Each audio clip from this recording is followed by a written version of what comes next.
व्यास बोले, हे ब्राह्मण, आपने समस्त शुभ फल देने और दाता वैशाख धर्म विष्णु भगवान के निमित्त बताए। तो हे प्रभु, ये विष्णु कैसे हैं, उनके लक्षण परिणाम क्या है, कैसे लोग अपने स्वभाव से उन्हें जान सकते हैं, वैशाख धर्म क्या है जिससे विष्णु भगवान प्रसन्न होते हैं, ये सब मुझे बताइए। मैं आपका सेवक हूँ। व्यास के इस प्रकार पूछने पर जगत के इस अनायास नारायण को नमस्कार कर संक मुनि बोले कि हे व्यास सुनो, मैं विष्णु के कल्प सहित रूप का वर्णन करता हूँ। यह रूप ब्रह्मादि को लेकर मुनि का ध्यान में नहीं आता। विष्णु भगवान पूर्ण शक्तियुक्त निर्गुण अनंत और सच्चिदानंद स्वरूप है। संपूर्ण चराचर विश्व उन्हीं के आश्रय में और वश में है। अब मैं तुझे उसी परमात्मा साक्षात ब्रह्मा के लक्षण बतलाता हूँ, जिसकी उत्पत्ति, स्थिति, संहार, आवृत्ति, नियम, प्रकाश, बंधन, मोक्ष और वृत्ति होती है। इस परमात्मा के जन्म आदि को केवल शास्त्र ही जानने योग्य है। वेद, स्मृति, पुराण, इतिहास, पंचरात्रि, महाभारत ये विष्णु भगवान के आत्मरूप है। इन्हीं के द्वारा विष्णु भगवान के जाने जाते हैं। अन्य किस प्रकार से नहीं जानते। इनके जन्म, कर्म और गुण को जानकर प्राणी मोक्ष को पाते हैं। कर्म से विष्णु भगवान का माध्यम सातिशीय होता है। इसी प्रकार देव, ऋषि, पिता, माता प्रत्येक शक्ति रूप में विद्यमान रहते हैं। प्रत्यक्ष, आवागमन, अनुमान और बल, ज्ञान, सुख और प्रथम मनुष्य के उत्तम जानो। फिर ज्ञानादि द्वारा आवृत राजा के 100 गुना अधिक जानो। इससे तत्वादि अभिमान देवताओं को सत्य गुणादि जाने। देवताओं में सप्त ऋषि बढ़े, सप्त ऋषियों में अग्नि, अग्नि में सूर्य, सूर्य में बृहस्पति, बृहस्पति में वायु, वायु से इंद्र, इंद्र से पार्वती, पार्वती से जगत गुरु महादेव और महादेव से बुद्धिदेव और बुद्धिदेव से प्राण बलिष्ठ है। प्राण से अधिक कुछ नहीं और ये संपूर्ण जगत प्राणात्मक है। प्राण से ही सब जगत विशिष्ट है और नील मेघ के समान आभायुक्त सबका आधारभूत इसे सूत्र जानते हैं। लक्ष्मी के कटाक्ष मात्र उनकी स्थिति है और व्यास बोला, लक्ष्मी देवादिदेव विष्णु भगवान के एकमात्र कृपा पात्र है। विष्णु भगवान से अधिक या सम्मान कोई नहीं।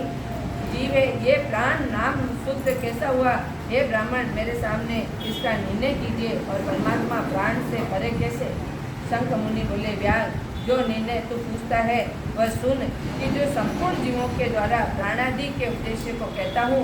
प्राचीन काल में नारायण भगवान के कमल योनि से ब्रह्मादि देवता रचकर कहा कि मैं ब्रह्मा जो तुम्हारा राजा बनाऊंगा और तुम सर्वश्रेष्ठ हो और तुम युवराज बनो। परंतु वह शील, शौर्य और गुणों से युक्त है। भगवान के ऐसे वचन कहने पर सब देवता इंद्र के पास जा परस्पर विवाद करने लगे। कोई सूर्य को सर्वश्रेष्ठ कहता, कोई इंद्र को, कोई चुपचाप खड़े रहे। जब किसी प्रकार निर्णय नहीं कर पाए तब नारायण के पास गए और नमस्कार करके हाथ जोड़कर कहने लगे कि हे महाराज, हमसे आप में बहुत विचार किया परंतु हमको एक अधिक श्रेष्ठ नहीं दिखाई देता। अतः हे प्रभु, आप इसका निर्णय करके हमारे संशय को दूर करिए। देवताओं के इस प्रश्न को सुनकर भगवान हंसकर कहने लगे कि मेरे विराट स्वरूप को जिसे निकाले मेरे शरीर गिर पड़े और फिर उसके प्रवेश होने पर खड़ा हो जाए, वही देवताओं में अधिक श्रेष्ठ है और कोई नहीं। यह सुनकर देवताओं तथास्तु ऐसा ही हो कहा। जब जयंत नाम का देवता भगवान के पाँवों से निकल गया तब उसके पंखु कहने लगे। गुहदेव के दक्ष नाम प्रजापति निकल गए तब संज कहने लगे कि हाथों से संपूर्ण देवताओं के स्वामी इंद्र निकाल उन्हें हर्षहीन कहने लगे।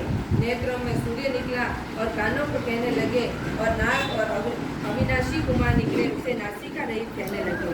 कानों की दिशाओं से निकलते तब 12 कहने लगे और और वरुण निकल गया, उसे असंख्य कहने लगे। वाणी और वाणीश्वर अग्नि निकालकर जब गूंगा कहने लगे, रुद्र मन से निकल गए तो उसे जड़ कहने लगे। इसी तरह सभी देवता शरीर के विभिन्न विभिन्न अंगों से निकल रहे थे, परंतु फिर भी शरीर गिरा नहीं। वह सुनते रहे, खाते पीते सूंघते बोलते चलते रहे। फिर प्राण के निकलते ही उसे मृत कहने लगे। तब देवता विस्मित होकर कहने लगे कि हमसे तो इन सबके गिरी भी देह उठाने में समर्थ होगा, वही स्वर श्रेष्ठ होगा और वही युवराज होगा। ऐसी प्रतिज्ञा कर कर्म कर्म से जैसे निकले थे वैसे ही वैसे प्रवेश करने लगे, परंतु देह फिर भी नहीं उठी। अंत में प्राणों के प्रवेश करते ही शरीर उठ खड़ा हुआ। तब देवताओं ने निश्चय करके बल ज्ञान वैराग्य जीवन से अधिक ये प्राण समस्त देवताओं के अधीश्वर और व्यापक है। कहते हैं प्राण में युवराज बनाया, उसे सामर्थ्य साम वेद का गान करने लगे। इसलिए स्थावर और जगन्नात्मक और सृष्टि प्राणात्मक है। अधिक बलवान जब जीवों में अंतरात्मा भिन्न भिन्न कर्मों के संपादन करने वाला है। बिना प्राणों के संसार में कुछ भी वृद्धि नहीं होती और कुछ नहीं रहता। यही प्राण देवात्मक सर्व देव में व्यापक और वासुदेव भगवान की अनुवर्ती और विषयभूत है। इसी प्राण में भगवान विष्णु को बड़ा सहायक कहते हैं। विष्णु भगवान का ऐसा माध्यम है और लक्षण जानकर जीव संपूर्ण मानुधन और शरीर त्याग कर नारायण के समीप परम हो जाता है। शंख मुनि के ऐसे वाक्य सुन व्याग प्रसन्न होकर कहने लगा, हे सर्वेश्वर, प्राण की महिमा जो कही वह विदित नहीं है और न सती गई है। आप मुझसे कहिए। तब शंख मुनि बोले, प्राचीन काल में देवाधिदेव अनामय नारायण भगवान के अश्वमेघ द्वारा पूजन करने के लिए प्राण गंगा तट पर गया। वहाँ बहुत से मुनियों के संग ले हल भूमि में शुद्ध करने लगा और जहाँ पृथ्वी के नीचे गुफा कणक नाम के मातम समाधि लगाए हुए बैठे थे, वह हल के बाहर खींच लाए। तब प्राण अपने सामने खड़ा देख क्रोध से श्राप देते हुए बोले कि तेरी महिमा तीनों लोगों से जाती रहेगी, भूलोक में तुझे कोई नहीं मानेगा। मुनि के ऐसा कहने पर क्रोध कर प्राण बोला, मैं निरपराध हूँ, तूने बिना अपराध मुझे श्राप दिया, इसलिए है कहो तू गुरुद्रोही और तेरी वणी विश्व के नंदित हो। तभी मैं संसार को ईश्वर कर भूलोक के प्राण महिमा प्रसिद्ध नहीं है और साप के कारण कब गुरी को मार सूर्य का शिष्य हुआ। और हे व्यास, जो कुछ तुमने पूछा सो मैं सब तेरे सामने कहा। अब जो कुछ तुझे पूछना है वह पूछ और कुछ विचार मत कर। बोलो विष्णु भगवान की जय हो। और मुगल बंसी वाले की जय। तेरे मृत्यु ने कौन पूछे।